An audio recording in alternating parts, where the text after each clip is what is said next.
இப்போ நாங்கள் வந்து எங்கள் வீட்டில் கீரை, அதாவது வெறும் ரூ. 10 முதலீடுல கீரை போட்டிருக்கோம். விதை வந்து ரூ. 10 வாங்கி போட்டோம். இது வந்து பார்த்தீங்கன்னா உங்களுக்கு 15 நாளில் பலன் கொடுத்துரும்.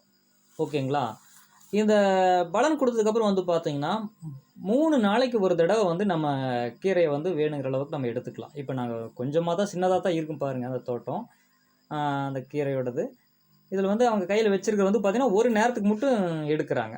சரிங்களா? அப்போது ஒரு நேரத்துக்கு எடுத்ததுக்கப்புறம் வந்து பார்த்தீங்கன்னா இனியும் பகுதி இருக்கும். அந்த பகுதி வந்து பார்த்தீங்கன்னா மறுபடியும் ஒரு நாள் விட்டு இன்னொரு நாளைக்கு எடுத்துக்கலாம். 4 நாளுக்கு பிறகு இன்னும் இது வந்து பார்த்தீங்கன்னா வளர்ந்துக்கும். சரிங்களா? அப்போ வாரத்துக்கு 3 நாள் வந்து நம்ம இந்த கீரையை பயன்படுத்திக்கலாம். இது ஒரு கீரை தான் நான் சொல்லியிருக்கேன் உங்களுக்கு. மற்றதும் இருக்குது. அதில் இப்போது வெறும் ரூ. 10 செலவு. சரிங்களா?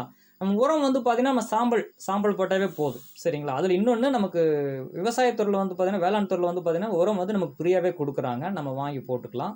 சரிங்களா? இது மாதிரி இன்னி தக்காளி செடி, மற்ற செடிகள்லாம் இருக்குது. அதையும் யூஸ் பண்ணி பாருங்கள். உங்களுக்கு ஏதாவது டவுட்டாக இருந்தாலும் என்னோடய நம்பருக்கு கூப்பிடுங்க. நான் தகவல் சொல்கிறேன். நன்றி, வணக்கம்.